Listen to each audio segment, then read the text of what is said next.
Precisely 1:15. This is the Sri Lanka Broadcasting Corporation. News edited by Catherine Pereira and read by Sharifa Tahir. Headlines.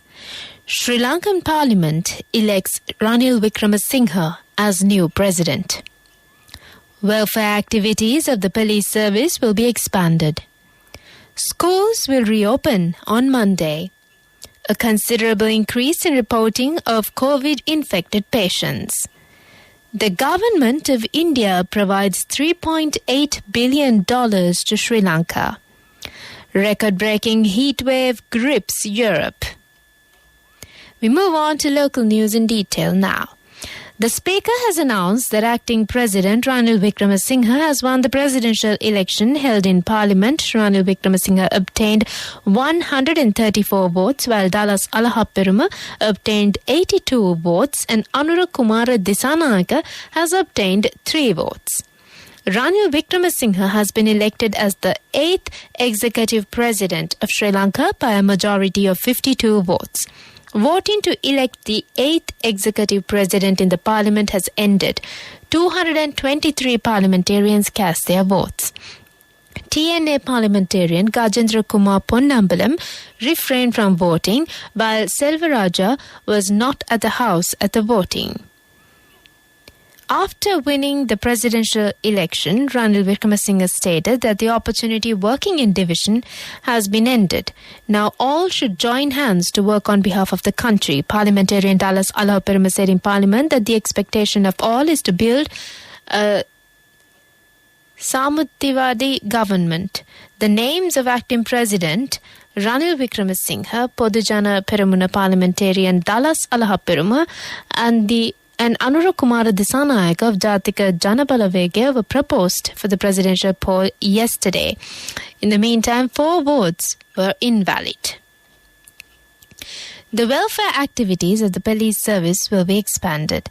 This program is being implemented under the advice of the Minister of Public Security, Tiran Alas.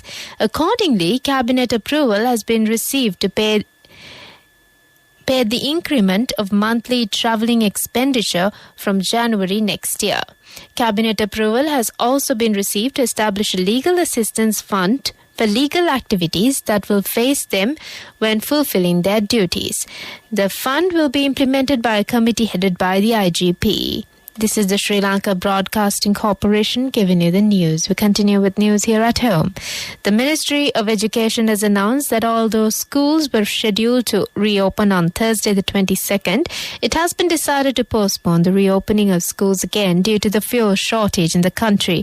Accordingly, all government and government-approved private schools island-wide will reopen from Monday the 25th of July.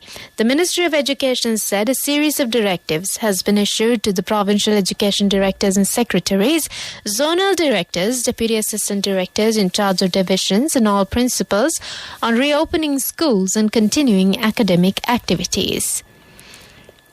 The Ministry of Health says that the reporting of COVID-infected persons has been increased considerably. 62 COVID-infected persons have been identified from the country yesterday.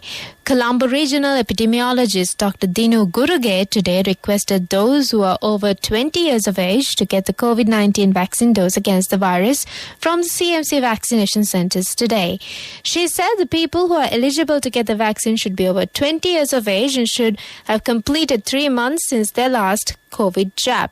However, the Health Ministry said the 4th dose is recommended for people between 20 and 60 years of age and for those with immunodeficiency and chronic disorders. That's local news for the moment. The main news story is brought to you by Siddhalepa Vedamahatmya.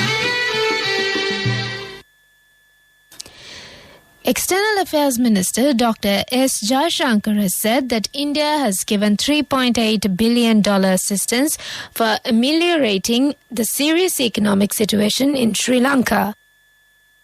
He said no other country has given this level of support to Sri Lanka this year. Briefing reporters after chairing an all-party meeting convened by the Centre to discuss the Sri Lankan crisis in New Delhi, Dr. Jaishankar said in Sri Lanka there is a very serious crisis and situation is unprecedented. He said Sri Lanka is their close neighbour and India will play a supportive role.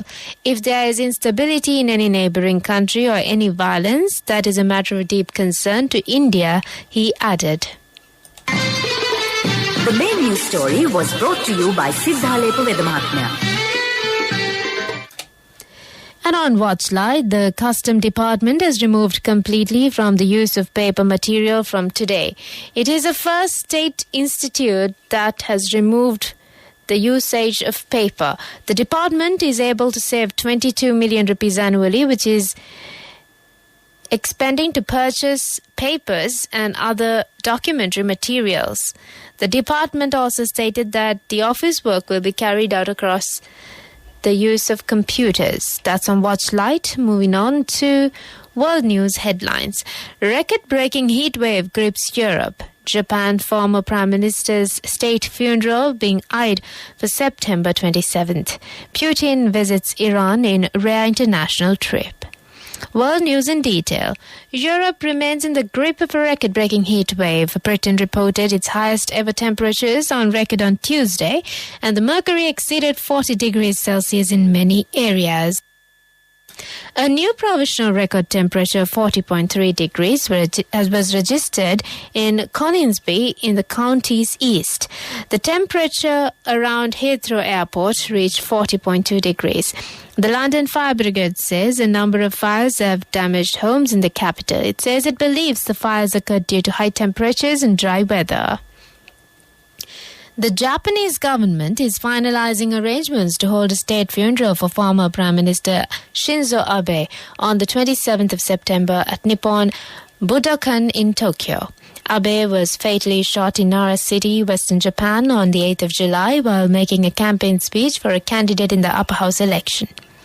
Prime Minister Kishida Fumio had announced earlier that the government would hold a state funeral for Abe in the autumn.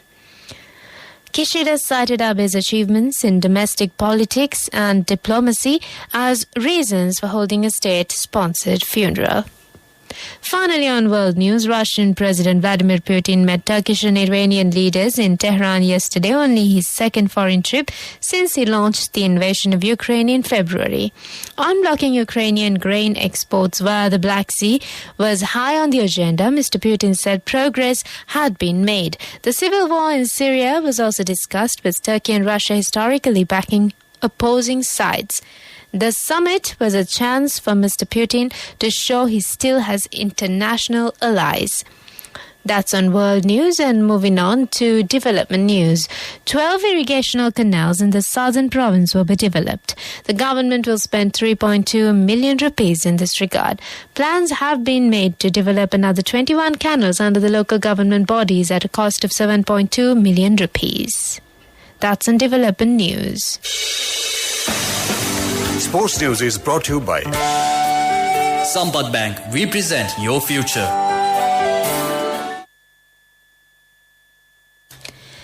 Today is the final day of the first test match being played between visiting Pakistan team and the Sri Lankan team in Galle International Cricket Stadium.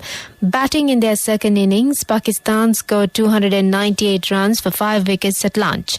Pakistan scored 218 runs for all out in their first innings. Sri Lanka scored 222 runs in their first innings and 337 in their second innings. Cash through NSP globally and win wonderful gifts locally. From October 1st, 2021 to December 31st, 2022. Remit a minimum of $100 or an equivalent amount in any foreign currency 3 times through NSB U Trust.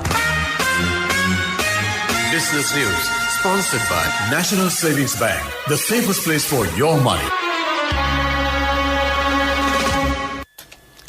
A timely opportunity to save children in foreign currency has been unveiled by the Commercial Bank of Ceylon with the launch of the Aranalu foreign currency miners savings account. Savings can be made in 4 designated currency denominations for children who are Sri Lankan citizens. resident in Sri Lanka or for children of Sri Lankan immigrants whose birth is registered in Sri Lanka, the bank said. An Arunalu foreign currency minors savings account can be opened at any commercial bank branch by the parents, grandparents or legal guardians of children under the age of 15 with a minimum initial deposit of $50 or the equivalent in other designated currencies such as pounds, sterling, euros or Australian dollars as well. The total accumulated balance in the account can be withdrawn on or after the 18th birthday of the child. Business News, sponsored by Cash through NSP globally and win wonderful gifts locally. Will you be the lucky winner of the NSP Golden Jubilee? 50 gold sovereigns for the top prize winner of the NSP Golden Jubilee. Scooters for the 10 second prize winners. iPhones for the 10 third prize winners. Mountain bikes for the 29 fourth prize winners. From October 1st, 2021 to December 31st, 2022. Remit a minimum of $100 or an equivalent amount in any foreign currency 3 times through NSB You Trust.